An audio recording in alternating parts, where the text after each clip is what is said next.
बदलाव देखने को मिला है। सेना का मतलब भी प्रधानमंत्री नरेंद्र मोदी की ओर से समझाया गया। गारंटीज का जिक्र पीएम मोदी ने किया। कई बड़ी बातें पीएम मोदी की ओर से अपने संबोधन में कही गई। प्रधानमंत्री नरेंद्र मोदी ने लद्दाख के द्रास में करगिल वॉर मेमोरियल जाकर शहीद वीर सपूतों को श्रद्धांजलि भी दी। साथ ही साथ प्रधानमंत्री नरेंद्र मोदी की ओर से यहां पर कई परियोजनाओं का शिलान्यास भी किया गया। पीएम ने शिंकुन ला सुरंग का भी पहला विस्फोट किया है। इस परियोजना का भी शिलान्यास पीएम मोदी की ओर से किया गया है। कई मायनों में प्रधानमंत्री नरेंद्र मोदी का ये जो पूरा दौरा है वो अपने आप में बेहद खास है। पीएम मोदी की ओर से इस दौरान पाकिस्तान साथ ही साथ चीन पर निशाना न सिर्फ साधा गया बल्कि विपक्ष पर भी, पिछली सरकारों पर भी पीएम मोदी ने वार किया। मेरे साथ विक्रम सिंह जुड़े हुए हैं, रिटायर्ड ब्रिगेडियर। इससे पहले भी विक्रम सर मैं आपसे बातचीत कर रही थी, आप अपना अनुभव साझा कर रहे थे। साइकिल से आपने करगिल तक यात्रा की है, कितना समय लगा? कौन कौन आपके साथ गया था? कितनी बड़ी टीम थी?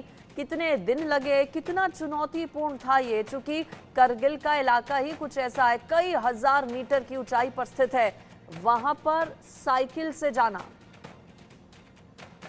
मैडम, मेरे साथ 4 लोग यहाँ दिल्ली से गए थे और बाकी सेना के जवान रास्ते में जुटते गए और कारवां बनता गया और हमें 3 दिन लगे लेह से कारगिल होते हुए दराज जाने के लिए। और इसके बीच हमने 2 पास क्रॉस किए। एक पॉटुला पास जो कि करीब 14,000 फीट की समुद्र तल से ऊंचाई है जिसकी, और फिर दूसरा पास नामिकला पास जो कि करीब 12,000 फुट की ऊंचाई पर है। और ये दोनों पास क्रॉस करके हम वॉर मेमोरियल तक पहुंचे। विक्रम सर, अभी प्रधानमंत्री नरेंद्र मोदी को भी आपने सुना।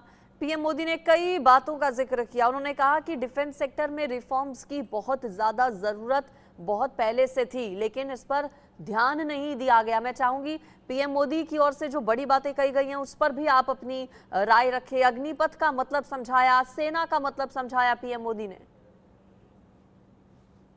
देखो मैडम, पहले तो मैं डेवलपमेंट की बात करना चाहूँगा कि मैं इस रास्ते को बिल्कुल ज़मीनी तौर पे पूरा देख के आया हूँ। 280 किलोमीटर का रूट है और इतनी बेहतरीन रोड अभी बनी हुई है कि जो सेना की लॉजिस्टिक्स के लिए और वॉर मशीनरी के लिए और लोकल इलाके की डेवलपमेंट के लिए बहुत ही बेहतरीन स्टेप है। और जितने भी ब्रिजेज हैं बहुत अच्छी हेल्थ और बहुत ही अच्छे बने हुए हैं, मजबूत हैं सब। तो डेवलपमेंट बहुत ज़्यादा है उस एरिया में, जैसा कि प्रधानमंत्री जी ने बोला।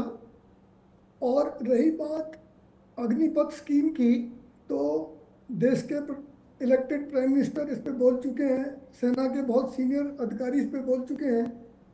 मैं बस इतना कहना चाहूँगा कि जो जमीनी तौर पे कमांडिंग अफसर से जो मेरी इंटरेक्शन है, ये एक बहुत बेहतरीन स्कीम है। और रिजल्ट जो है, अग्निवीर की जो परफॉर्मेंस है बहुत ही बेहतरीन है, जो कि आने वाले समय में देश और सेना दोनों को मजबूत बनाएगी। ठीक है सर, आप बने रहिए। शिंकुला टनल का भी पीएम मोदी की ओर से शिलान्यास किया गया। उससे जुड़ी बड़ी बातें अपने दर्शकों को हम आगे बढ़ने से पहले बता देते हैं। शिंकुला सुरंग खासियत क्या है ये आप जानिए। दरअसल ये एक ट्विन ट्यूब डबल लेन सुरंग है। डबल लेन सुरंग हर 500 मीटर पर क्रॉस रोड होगा। 4.1 किलोमीटर लंबी दोहरी ट्यूब सुरंग शामिल है इसमें। नीमू पदम दारचा रोड पर इसका निर्माण, लगभग 15,800 फीट की ऊंचाई पर निर्माण इस टनल का। लेह को हर मौसम में कनेक्टिविटी प्रदान करेगी ये टनल। ऑल वेदर टनल इसे आप कह सकते हैं। दुनिया की सबसे ऊंची सुरंग होगी। सुपरवाइजरी कंट्रोल, डेटा अधिग्रहण प्रणाली इसमें शामिल है। Mechanical, ventilation, fire brigade, communication system शामिल रहेगा। सुरंग के 4 साल में बनकर तैयार होने की उम्मीद है। चीन की ऊंचाई पर बनी सुरंग को पीछे छोड़ देगी ये सुरंग। सशस्त्र बलों, उपकरणों की तीव्रता, कुशल आवाजाही सुनिश्चित करेगी ये सुरंग। लद्दाख में आर्थिक और सामाजिक विकास को भी ये सुरंग बढ़ावा देगी। निम्मू पदम दारचा सड़क लद्दाख को तीसरी कनेक्टिविटी ऑप्शन प्रदान करेगी। कई मायनों में खास है, रणनीतिक रूप से अगर आप देखेंगे तो बेहद खास है ये सुरंग। ना सिर्फ इससे कनेक्टिविटी बेहतर होगी लद्दाख की, बल्कि मदद मिलेगी, सैन्य मदद बड़ी मिलेगी। आसानी से इस सुरंग के जरिए ट्रैवल किया जा सकेगा। हमारे सेना के जवानों को ये सुरंग बहुत ज़्यादा मदद मुहैया कराने वाली है। ऑल वेदर इसे टनल आप कह सकते हैं। किसी भी तरह का मौसम हो, कोई मौसम इस टनल को हिला नहीं पाएगा। कई हजार फीट की ऊंचाई पर यह टनल बनने जा रही है। पाकिस्तान और चीन के लिहाज से ये जो खबर है भारत में इस टनल के निर्माण की, वो अच्छी नहीं हो सकती है दोनों दुश्मन देशों के लिए। कई मायनों में ये टनल खास है। ये जो पूरी टनल है वो तीसरी कनेक्टिविटी का ऑप्शन लद्दाख को प्रदान करेगी। रणनीतिक रूप से अपने आप में बेहद खास ये टनल रहने वाली है।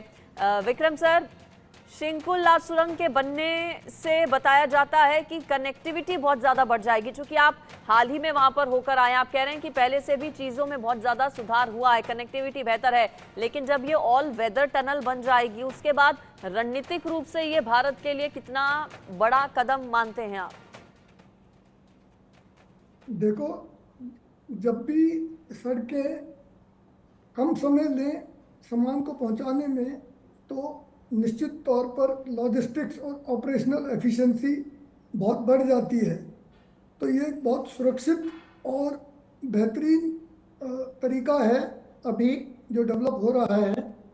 और इसके बनने से हमारा टाइमिंग्स जो है वो बहुत कम हो जाएंगे अभी, और हम जल्दी से जल्दी सेना का सारी सामग्री पहुंचा सकते हैं। और व्यापारियों को भी और लोकल पॉपुलेशन को भी इससे बहुत लाभ होने वाला है। बिल्कुल, आवाजाही जो है वो बेहतर होगी। सेना को हथियार, गोला बारूद और गाड़ियां आराम से जा सकेंगी इस टनल के बनने के बाद। क्या खासियत है इस टनल की, ये भी हम आपको बता रहे हैं। चूंकि आपने साइकिल से सफर तय किया करगिल तक, विक्रम जी और बताइए, मैं चाहूंगी सर आप अपने एक्सपीरियंस के बारे में। क्या दिल्ली से ही साइकिल से आपने ये जो सफर है वो शुरू किया था? कितना चुनौतीपूर्ण रहा था? और जब आप साइकिल से वहां पर पहुंचे तो क्या आपने महसूस किया उस वक्त? हमने दिल्ली से लेह तक हम बाई एयर गए थे, लेकिन लेह से पहले हमने एक्लिमेटाइजेशन किया, क्योंकि वहाँ रेरिफाइड एटमॉस्फेयर है, लैक ऑफ ऑक्सीजन है। तो कोई भी फिजिकल एक्टिविटी करने के लिए अलग अलग स्टेज पर आपको पहले एक्लिमेटाइजेशन करना होता है। तो हमारी टीम ने पहले एक्लिमेटाइजेशन लेह में किया, और फिर हम 15 तारीख को वहाँ से हॉल ऑफ फेम से हमने अपनी साइकिलिंग स्टार्ट करी। और बस उन दुर्गम पहाड़ियों में से गुजरते हुए चले गए, जिससे हमें एहसास हुआ कि जो लोग इन हिल फीचर्स पे कारगिल में लड़ाई में पैदल चले थे और या रस्सियों से चढ़े थे, तो उनके लिए कितना दुर्गम रहा होगा। जब हम एक साइकिल पे हमें इतना टफ महसूस हो रहा था, तो वो एक फीलिंग थी कि कितना डिफिकल्ट वॉर हमारे सैनिकों ने देखा है, और जिन्होंने हमें ये जीत कर दिया है। जिद्दी सैनिक थे हमारे, कि हम बिगड़ जीते, वापस नहीं आएंगे, और उसी का नतीजा है कि हम विजयी हुए। ठीक है। और विक्रम सर, आपने अपना अनुभव पूरा साझा किया, आप हमारे साथ जुड़े, शुक्रिया। जामवल सर, आप भी हमारे साथ जुड़े, आपका भी शुक्रिया इस पर जुड़ने के लिए। तो प्रधानमंत्री नरेंद्र मोदी ने द्रास में अपने एड्रेस में कई बड़ी बातें कही, विरोधियों पर